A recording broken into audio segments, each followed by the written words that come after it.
로마서 1장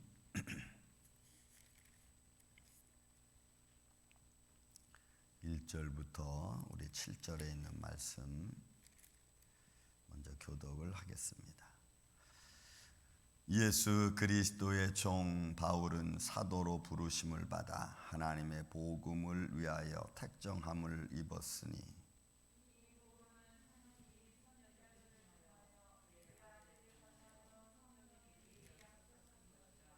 그의 아들에 관하여 말하면 육신으로는 다윗의 혈통에서 나셨고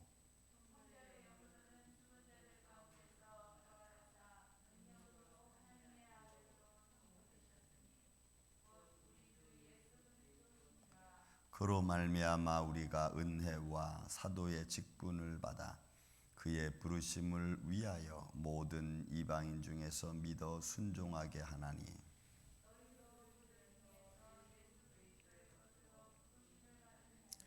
로마에서 하나님의 사랑하심을 받고 성도로 부르심을 받은 모든 자에게 하나님 우리 아버지와 주 예수 그리스도로부터 은혜와 평강이 있기를 원하노라. 아멘. 자, 우리 이제 신약 성경 그동안 우리 구약을 좀 많이 봤으니까 이제 신약 우리 로마서에 있는 말씀 교리 서신이죠. 바울이 고린도 교회에 머무르면서 로마서 하나님의 사도들로부터 가르침을 받지 못했지만 복음의 증거를 통해서 로마서에 있는 교인들에게 사실은 전하여진 복음서입니다. 특별히 이 로마서 같은 경우에는 굉장히 신약 성경을 좀 세워주는, 그리고 전체적인 하나님의 말씀을 교리적으로 뼈대를 좀 세워주는 그런 말씀들로 많이 바울이 증거하고 있는 것을 우리가 보게 됩니다. 특별히 이 로마의 이 한란 문화에 속해 있던 이 시대에 사실 많은 사람들의 어떤 철학이 발전해 있고 그런 철학적인 사고 바탕에서 하나님의 말씀을 좀 분리하고 또 로마의 어떤 그 신화적인 사건 속에서 생명 되신 말씀을 선포하는 데 있어서는 대충 전해서는 안 될 그런 지역이기에 바울의 아주 참 현명하고 지혜로운 말씀으로 이 복음서가 지어진 것을 우리가 볼 수가 있습니다. 대상은 로마에 있는 그리스도인들에게 대한 것이고 이 기독교 교리상 아주 중요한 서신으로 분류되어져 있습니다. 특별히 이 바울 서신을 보면서 우리가 그동안 좀 궁금해했던 많은 부분들이 아마 이 서신서에서 우리가 해결할 수 있을 걸로 보면서 우리가 말씀을 좀 보겠습니다.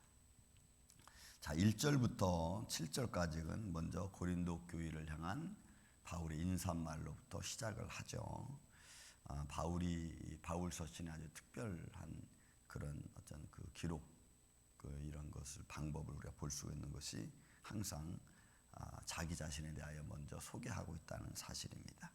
그 자기 자신에 대한 소개는 오늘 로마서는 이렇게 소개합니다. 예수 그리스도의 종 바울이라는 말을 쓰죠. 이 종이라고 하는 말은 돌로스라고 하는 말인데 이 종의 의미는 노회적인 의미입니다. 그러니까 바울은 지금 예수 그리스도의 노회다라는 표현이죠. 근데 이 노회라고 하는 표현은 그 당시 시대적인 배경 속에서 가지고 있는 가치, 이런 의미를 보면은 소위 말해서 주인의 자산적인 겁니다. 그러니까 종의 어떤 의무는 종의 어떤 그 자기 주권은 아무것도 없어요. 온전히 다 자기 주권의 모든 것은 주인에게 달렸다는 의미입니다. 그래서 바울이 지금 자기를 그리스도의 종으로 표현한다는 것은 내 모든 주권은 하나님께, 예수 그리스도께 있다라고 하는 의미를 가지고 지금 종이라는 단어를 쓴 거죠. 그래서 내가 선택하는 건 없습니다. 남에 의해서 선택되어진 사람, 이렇게 의미를 가지고 있죠. 그러니까 다른 사람의 일을 위해서 부름받은 하나님의 사람, 뭐 이렇게 좋은 말로 표현할 수 있죠. 그러나 이 종의 어떤 실제적인 의미는 자기의 주권은 아무것도 없고 다 주인의 주권에 의해서 움직여지는 그런 의미로서의 종입니다. 그러니까 바울이 예수 그리스도를 이렇게 부름받아서 자기는 그런 모습으로 지금 살고 있다고 하는 것을 대변해 주는 거겠죠. 그래서 바울은 자기 주권이 없습니다. 다 예수 그리스도의 주권 안에서 움직여지는, 자기 뜻이 아니라 하나님 뜻에 의해서, 예수 그리스도의 뜻에 의해서 움직여지는 자라는 것이 초도부터 벌써 시작이 그렇게 되어지는 것입니다. 그러니까 이런 말을 들으면, 이 말을 딱 듣고 읽는 사람들은 바울의 위치를 딱 감지하는 거죠. 아, 바울이 지금 완전하게 예수 그리스도에게 묶인 바 되었구나라고 하는 것을 딱 아는 거예요. 그러니까 여러분, 우리가 부름받은 하나님의 자녀들도 사실은 이 둘로스의 의미를 가지고 있습니다.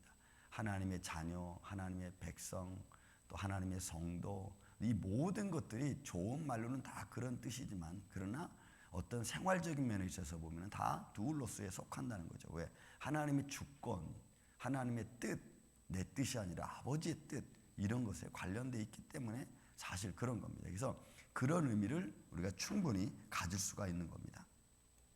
그래서 초두에 예수 그리스도의 종 바울은 그래서 이런 의미를 표현하고 있는 거예요. 더욱이 사도로 부르심을 받아, 그러니까 결국은 사도는 아포톨로스, 그러니까 하나님의 부름받은 하나님의 사람입니다. 그러니까 지명받은 거예요. 그러니까 바울은 나는 종이고 내 모든 주권은 없고 하나님께 모든 주권이 있고, 그리고 그분으로부터 나는 지명받았다, 임명받았다, 이렇게 이런 의미를 가지고 있는 겁니다.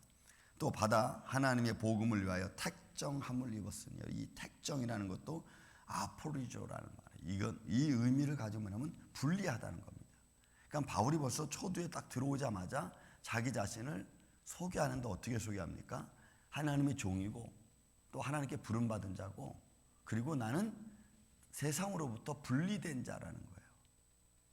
그러니까 여러분, 우리가 하나님의 사람이라는 말이 그냥 함부로 쓸 말이 사실은 아니죠. 왜요? 세상으로부터 뭐가 분리됐다는 겁니까? 생각이 분리되고 마음이 분리되고 삶이 분리된 거예요. 여러분 믿습니까? 그래서 우리 그리스도인들은 이 아포리조, 이 분리됐다고 하는 의미를 좀 잘 생각해야 돼요. 내가 분리됐다고 하는 말은 계속 듣지만 교회 생활은 뭐 세상 사람과 별다름없이 똑같이 생활하면 대체 뭐가 분리됐다는 거예요? 아포리조, 뭐가 세상과 다른다는 얘기예요. 뭔가 다른 게 있으니까 여러분 지금 바울이 이런 단어를 쓰고 있는 거 아니겠어요? 바울만 그러면 분리된 겁니까? 우리는 아니고. 아니죠. 바울이 자신을 그렇게 소개하면서 너희도 이렇게 너희도 포함되어 있는 거예요. 너희도 세상과 분리됐다라는 것을 사실 선포하고 있는 거죠. 그래서 하나님의 복음을 위해서, 복음, 하나님과 유앙겔리오, 하나님의 기쁜 소식을 위해서 우리는 분리된 사람들이다. 그러니까 하나님의 부름받은 하나님의 사람을 지금 사실 지칭하고 있는 겁니다. 저와 여러분도 무언가 모르게, 아니 좀 뭔가 좀 세상과는 좀 다른 그런 믿음의 삶이 하나님이 인정하고, 아 잘했다, 착하고 충성된 종아, 이렇게 좀 부름받을 수 있는 저와 여러분이 되시기를 전 주님의 이름으로 축원을 드립니다.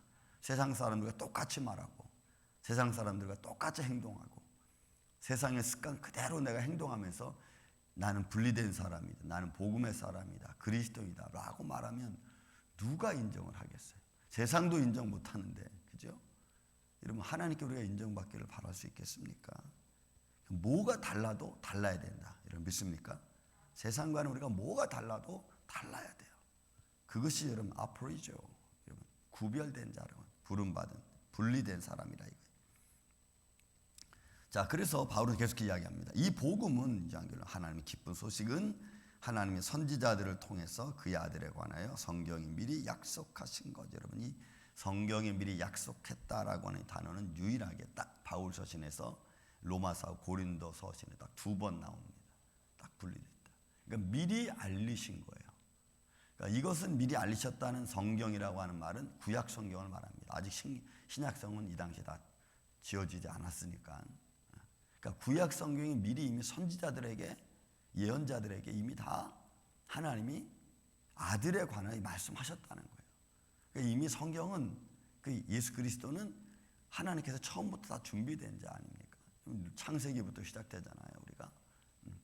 그러니까 바울은 이것을 아주 적극적으로 선포하는 거죠. 특별히 여러분 바울은 율법사 아닙니까? 구약을 누구보다도 또 율법에 관해서 누구보다도 앞선 사람이 아닙니까? 그러니까 그가 성령의 감동이 되고 하나님 나라의 영광을 본 후에 그 모든 구약에 있는 말씀들이 다 예수 그리스도에 관하여 지필되었다는 것을 바울은 여러분 깨달은 거예요. 그러니까 성령님이 알려준 거죠. 성령의 충만함을 받은 바울은 이 구약 모든 말씀들이 다 예수 그리스도와 연결되어져 있구나라는 것을 지금 이미 로마서 교인들에게 이야기하는 거예요. 그러니까 이 로마서에 있는 교인들이 또 그 당시 많은 이런 신학 철학 사상들도 사람들을 막 번뇌하게 만들고 이런저런 이야기들이 많은 과정 속에서 여러분 복음, 그리스도의 복음이라는 것이 그들에게 있어서는 또 구약적인 율법이라는 것이 그들에게는 있었겠죠. 있었지만 그것이 대체적으로 어떤 의미인지에 대해서 잘 모르는 가운데 바울은 로마서를 통해서 이 말씀은 그의 아들에 관한 말씀이라는 것을 대변해 주고 있는 거예요. 성경에 미리 약속하신 것, 그 아들에 관한 약속하신 것을 그대로 다 쓴 거라고 이야기해 주고 있는 거예요. 3절에도 보니까 그 아들에 관하여서는 육신으로는 여러분 이 육신이라는 이 사르크스라고 하는 이 단어 그냥 육체적인 거, 피지컬적인 겁니다. 그러니까 지금 바울은 예수 그리스도 성경에서 말하는 하나님의 아들 그 복음에 관해서는 다 이 육신으로 앞으로 오실 장차 육신으로 오신 그리고 오셨던 지금 이미 바울은 예수 그리스도가 이미 승천하고 난 뒤죠. 고난 받으시고 죽고 승천하신 이후에 바울이 이것을 받은 거니까 바로 그렇게 오신 예수 그리스도 육신으로 오신 예수 그리스도를 지금 사실 이야기하고 있는 거예요. 근데 그 육신은 피지컬 우리가 눈으로 가진 육신으로 오신 그분을 그대로 표현하고 있는 겁니다. 다윗의 혈통에서 나셨고 여러분 다윗의 혈통은 왕권을 말합니다. 왕권 그러니까 예수 그리스도께서 가지고 오신 왕권 대제사장권 왕권 그다음 평화 이 왕권을 말하는 그러니까 결국 혈통으로도 믿음의 조상에서 났다는 것을 이야기하고 다 이것을 포함되어 있는 거죠. 믿음의 혈통인 것을 지금 바울이 증거하고 있는 겁니다. 그리고 그들로 하여금 유대인들로 하여금 때로는 복음을 듣는 사람들로 하여금 부정할 수 없게끔 하는 말씀인 것을 우리가 볼 수가 있어요. 또 성결의 영으로는 이거 여러분 성령의 영으로는 죽은 자들 가운데서 부활하사 부활도 그러니까 지금 바울은 초두부터 벌써 나는 이 복음을 전한 나는 누구라고 벌써 딱 이야기하고 그리고 그런 내가 전하는 이 복음에 관하여서는 확실하게 여러분 부활까지 지금 여러분 우리가 히랍 사상에서 보고 있는 그런 신화적인 내용들이 얼마나 많습니까? 그런 그들에게 죽음과 부활이라고 하는 메시지는 아주 파격적인 메시지입니다. 죽음까지는 얘기할 수 있지만 그러나 이 부활에 대한 메시지는 정말 그들의 심금을 울리고 하나님의 나라에 관한 분명한 메시지를 전하는 그런 바울의 이 서신인 것을 우리가 볼 수가 있어요. 그러니까 사람들이 깜짝 놀라는 거죠. 왜 부활에 관해서는 누구도 얘기하지 못하는데 부활이 있다, 죽은 자가 산다. 이거는 뭐 약간 아주 파격적인 복음입니다. 그래서 부활의 능력으로는 하나님의 아들로 선포되었다. 여러분, 이 선포됐다는 말도 굉장히 중요합니다. 왜냐하면 홀이죠. 이 선포됐다는 말이 물론 어제 제가 예수 그리스도의 삶에 대해 선포된 얘기했지만 홀이죠. 여기서 이 말은 결정되었다는 얘기입니다. 그러니까 그의 고난과 죽으심과 육신으로 오셔서 고난 받으시고 죽으시고 부활한 이 사건이 모든 사람들에게 알려줌으로써 이거 과연 이 사람이 하나님의 아들이구나 이렇게 여러분 선포된 거죠. 여러분 우리가 마태 공간복음에서 보면은 아리마대 요셉 또 백부장들이 고백하는 게 있잖아요. 그는 진정 하나님의 아들이었었다. 죽음을 보고 또 막 천둥 번개가 치고 지진이 일어나 이런 상황을 보면서 백부장이 고백한 거 아닙니까? 이는 진정 하나님의 아들이었고 이게 선포입니다. 결정되었다는 거예요. 그러니까 바울은 이런 사실들을 낱낱이 지금 그리스도인들에게 또 복음을 듣고 싶어하는 자들에게 알리고 있는 사건인 것을 우리가 볼 수가 있습니다. 여러분 이런 믿음의 사건들이 우리 안에 있는 거죠. 그리고 말씀으로 지금 우리에게 들려주고 있는 거고 그런 말씀이 여러분 5절에 보니까 그로 말미암아 우리가 은혜와 사도의 직분을 받았어. 하나님의 부름받은 자 이거 영적인 직분이죠. 그러니까 하나님의 부름받은 자로서 구별되어지고 구별된 자로서 영적인 직분을 우리가 받았다. 여기까지 오늘 아침에 말씀을 일단 보겠습니다. 여러분, 우리가 믿음 안에서 하나님의 부름받았다는 것이 그냥 에이 뭐 부럽겠지 뭐 이렇게 여러분 생각하면은 절대로 안 돼요. 우리는 부활을 믿는 하나님의 자녀들인 줄로 믿습니다. 여러분, 부활 신앙은 기독교 신앙의 최고봉입니다. 부활 신앙이 없었다면 여러분 우리가 이건 믿을 이유가 없어요. 바울도 여러분 로마서 앞으로 뭐 얘기했지만 예수 그리스도의 부활 이것 때문에 자기가 오늘 복음을 전한다고 이야기합니다. 그래서 이 부활의 신앙 우리가 갖고 우리에게 주어진 영적인 은혜의 직분, 여러분 비록 사도의 직분을 바울이 이야기하고 있지만 하나님의 부름받은 사람, 택함받은 사람들은 다 사실은 이 안에 들어가 있죠. 하나님의 부름받은 하나님의 사람들이라고 하는 그 속에 다 우리가 들어가 있지 않아요. 그러니 그 안에서 오늘 여러분들 예수 그리스도 이름으로 승리하시고 또 그 승리하는 가운데 여러분들이 계획들이 예수 그리스도 안에 또 잘 이루어져가는 복된 한 날 되시기를 주의 이름으로 축원을 드립니다.